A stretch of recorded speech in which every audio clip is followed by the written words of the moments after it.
Following her brother into the medical profession, she has been the saving grace of thousands of children as one of the country's foremost pediatricians. She has also done much work for children with learning disabilities, founding a fully equipped centre that takes care of their needs and wants, saying her greatest contentment is to see a healthy child walk out of her clinic. ETV Power Women proudly presents Dr. Pushpa Punchihewa.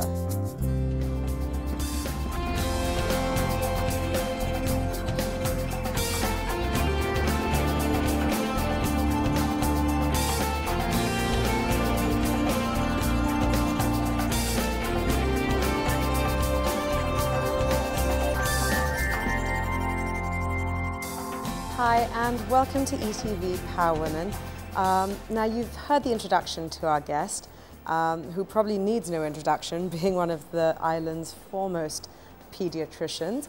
Hi, Dr. Pushpa, welcome to the show. Hello, yes, thank you. Dr. Pushpa Punchihewa, I should introduce you formally. Doctor, I wanted to start off actually by asking you, how did you, it seems that though you were destined to end up in the medical profession, how did you actually kind of get into it? It's like I was inspired by my brother, who is the eldest in the family. Right. I being the sixth in the family, sort of, you know, he was quite older to me, and then when he became a doctor, my mother kept on insisting, or rather sort of repeatedly telling that I need more doctors in the family. Okay. So like, you know, I mean, I had a very easy sail through this education. Like, you know, I was almost the first in the class throughout the education in school. So like, it wasn't that difficult, but of course, you know, I was pushed to do this by repeated statements made by my mother. Okay. And any regrets? No, no whatsoever. Nothing, no regrets whatsoever. Did you love it once you actually started sort of doing medicine? Did you feel that, okay, this is what I want to do, this is it for me? Yes, I felt so. Yeah, so your mom knew best then? Yes, yes, she knew best. And tell us a bit about how you got into pediatric work. It's actually when like after the 5 years of medical training, we are supposed to do 1 year of internship. Right. During the internship, I did pediatrics and gynecology. And during my 6 months of pediatric, I had a lovely consultant called Dr. Benjamin David. I don't know whether you have heard of him. He is one of the leading pediatricians we ever had, one of the dedicated most pediatricians we ever had. Wow. And like, you know, his influence was great. Had a huge impact on you? Yeah, that's right. I mean, I thought that this is the field I really want to improve on. Wow, how lovely to actually find your sort of vocation in life like that. I really like, I have a passion towards these sick children, and I mean to see them getting better. When they come, they are pretty ill, and then when they go home, you know, the change of their behavior, change of their face, and the parents, you know, I mean, that really stimulates you. Tell us a little bit, Doctor, about your time in England, because I know you went there to continue your studies. Yes. Like now what happened with our career, now if you want to become a consultant, after getting the primary education in medical college, we have to get the postgraduate training. Right. And once we get the postgraduate training here, we have to get another years of training abroad. Okay. That's compulsory for us to get back and become a consultant in this country, working under the Ministry of Health. Okay, wow. To work under the Ministry of Health, we need further training abroad. And therefore I sort of decided to go there to continue with my career, and like instead of 1 year, I stayed there for 2 years. Okay. That was actually a very good training, a different training altogether from what we had here in Sri Lanka. Because actually I was reading a report that sort of said that the Sri Lankan, within Asia, the Sri Lankan health service is one of the best, if not the best. Yes.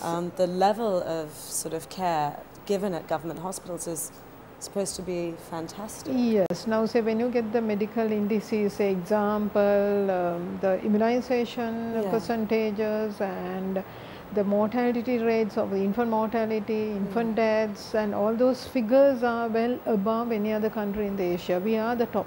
We are the lead. Yeah. Doctor, I know that you practice and live in Gaul as well as in Colombo as well? You kind of divide your time between the two cities? Yeah, like I'm from Gaul. I was born in Gaul. I had my primary education in Gaul, and I came to do my A-levels at Visakha College, Colombo. And after I finished my internship, I did my 3 years of consultancy at K Gaul Hospital, and from there I was posted to Gaul. And in Gaul, I was stationed for 16 long years. Wow. Yes. So that was like, it's like going back to hometown and providing services to my own people in Gaul was really a kind of a, something which I look forward to. Yeah, that's right. So like, and then to leave Gaul was rather difficult. Yeah. It was a kind of a decision, and a hard decision I had to make to come to Ridgeway. Like, the Ridgeway being the premier hospital in the country and only children hospital in the country, the need was there. Yeah. And I got calls from senior consultants, it's time for you to come and take over the challenge. And it was a challenge to sort out the difficult patients who are transferred from all over the country. Right, okay, so all the patients kind of end up at when it comes to difficult patients, when they find it difficult to find their answer, they are transferred. Right now we get patients from Arbonia, Chetikulam, Jaffna, Mathura.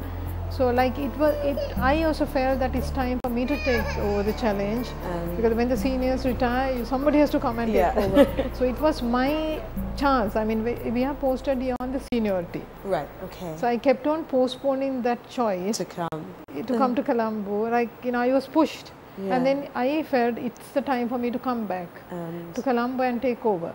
And it must be, I mean, you must have such challenging work as well. I mean, I can't imagine on a day-to-day basis what it's like for you. It's really challenging, and it's really interesting as well to to see different varieties of problems at any given time at Ridgeway, and coming from all over the country. Right. And the textbook which is not seen in the rest of the world is with us. Oh my goodness. Yes, because like, in the rest of the world, like they are all over in specialized units. Right. Yeah, everybody is under the same roof. In one place. So it is really challenging, and it's an encouragement as well, and it keeps stimulating you. Yeah, it must really kind of keep you going. I mean, doctor, your hours just must be so varied. Like, I mean, from day to day, I guess you never know what time you're going to be here or there, or whether you have any free time. I quite agree, yes. It must be... and so, doctor, tell us a bit more about the hospital. And you have a team of consultants who work with you. Yes, we have a team of consultants, and there are 5 wards where you get the general patients coming in. Apart from that, we have the cardiothoracic units and the surgical units, and there are so many other units for special children with disability and plastic surgical unit. There are so many units in the same hospital, and almost all the specialized units are there. There as well. Yeah, so like in any given ward, we have a consultant and a team of other doctors. There are about 6 other doctors who are working under us, who are also getting trained to become pediatricians. So to have a team of doctors and then to have this challenging work is really good. Like, they contribute a lot towards patient care, and they contribute towards your thinking process as well. But it must also be quite, while it's challenging as well, it must be quite hard as well for you to have all these sort of children and sick in hospitals and their families worried about it. I mean, how do you sort of deal with that side of, that level of stress on that side where, this child's responsibility, this child's life is in your hands almost? I mean, that must be a huge amount of pressure to work under. With experience, you sort of learn how to handle the child as well as the family. And particularly, when a child is pretty ill and a kind of really threatening for survival, it's difficult. But of course, we make sure that both parents are together, and we invite them to be together with the child. And of course, the lesson is not to get excited and to have confidence in your thinking and decision making, and to keep talking to the family. and just make sure that they know what's... That's right, and they must know, and also not to reveal all the information at once. Right. Keep talking to them in small, sentences. Keep, so just put them in picture. Yeah, keep them at... Yeah, have a good rapport so that they understand, and also make sure that the work is done. Yeah. And without making sure the work is done, no point talking to them. Well, I think that's a great place for us to take a little break. So for all of you at home, don't go anywhere. We're going to be right back after this short break with more from the lovely Dr. Pushpa Punchihewa. We'll see you soon.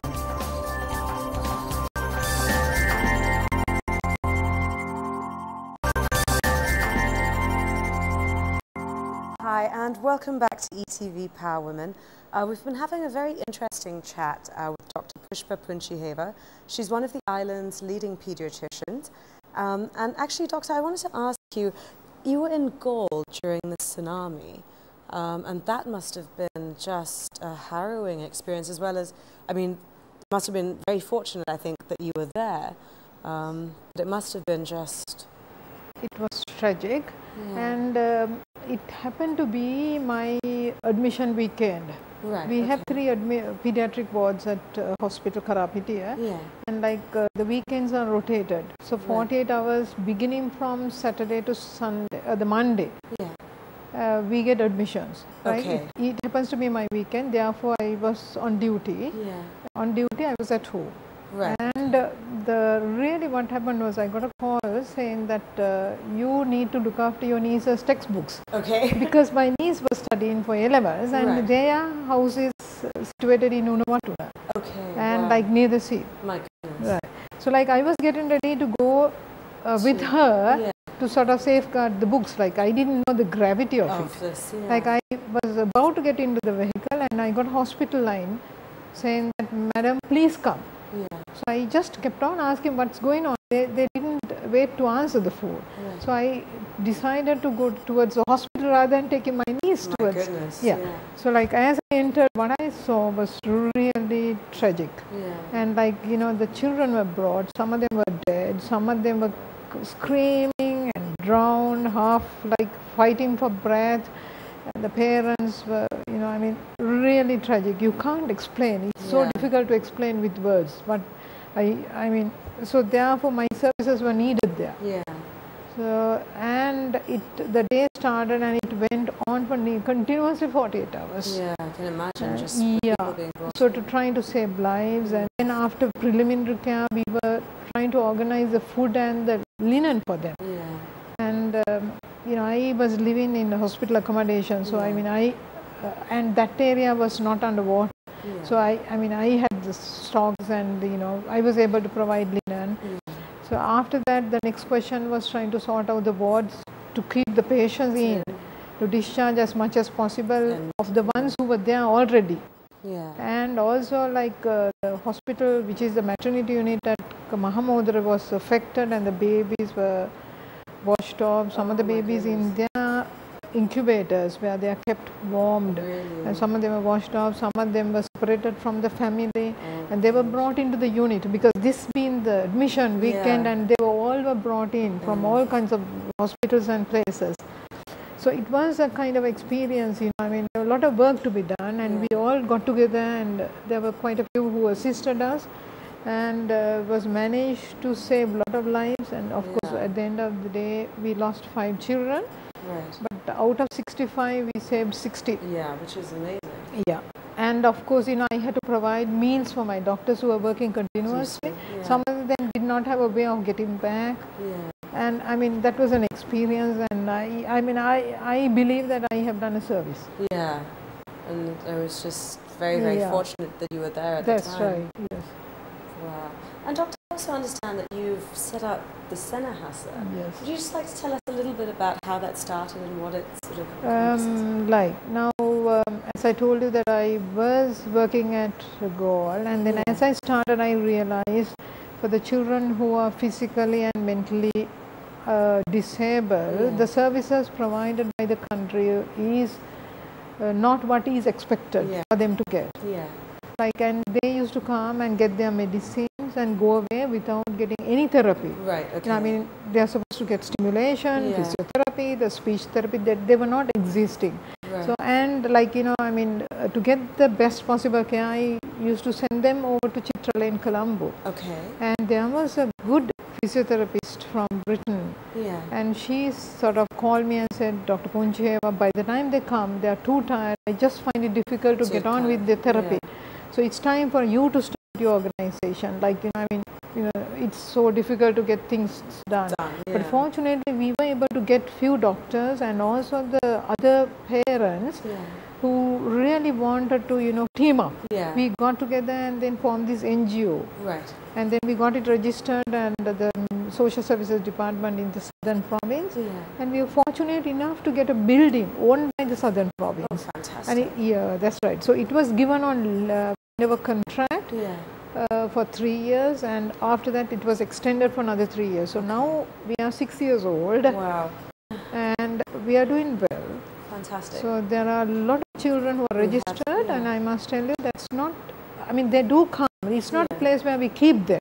Yeah, they do come for therapy and then they go away. Okay. So we have the special education teachers there, and we have the physiotherapists, the occupational therapists. Some of them are actually working in the hospital, and they do spend their free time with us that's on really, voluntary basis. That's wonderful. Yeah. And doctor, if someone wanted to contribute towards Senahasa, or how would they go about doing that? Is there a process? Now they could either contribute by contacting us, and it will be a great help if you can do so. And the other ways are, and if the used items, there are so much you throw away, you just give it us, give it to us. So that what we do is we have at least 3 bring and buy sales outlets, right?